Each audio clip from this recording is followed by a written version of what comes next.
Have you ever found that saying no to your employees, to your team members can be really difficult? You might avoid that conversation. You might kind of hedge around it and hope that they pick up on your innuendos. Or you might entirely avoid the conversation. Saying no is difficult for a lot of people. And leaders that are just starting out in their leadership career often tell me that they struggle with this. Hi there, I'm Charmaine Hammond, your expert in communication, conflict resolution, and collaboration with Hammond International. So why is saying no difficult, and how can we get better at it? One of the reasons saying no is so tough for people is we're afraid of hurting people's feelings. Sometimes we fear the other person's reactions or that it's going to come back to bite us.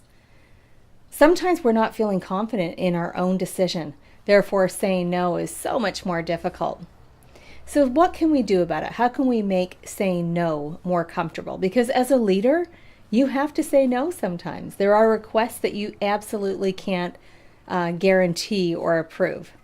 One of the things that you can do is recognize that those are difficult conversations for many people. So we've got to prepare.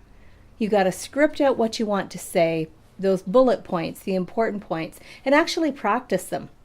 This will help you build more confidence, so when you get into that real conversation, you don't stumble on your words or question yourself right in the middle of talking.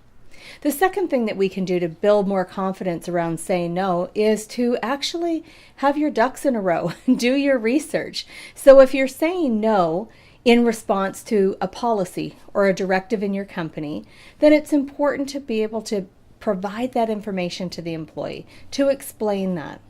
Now, a lot of leaders say, well, do I have to justify my decisions? And that's not really justifying a decision. It's providing the employee with information and connecting your decision to a policy or a directive in the company. The third thing that we can do to be more comfortable and confident in saying no is to set up a meeting and have a conversation with that person. Explore their perspective on the issue. Dig a little deeper on the request sometimes, because sometimes the way a person presents the request is actually not what they're looking for or asking for. So if you have more certainty on the conversation, generally it flows much better.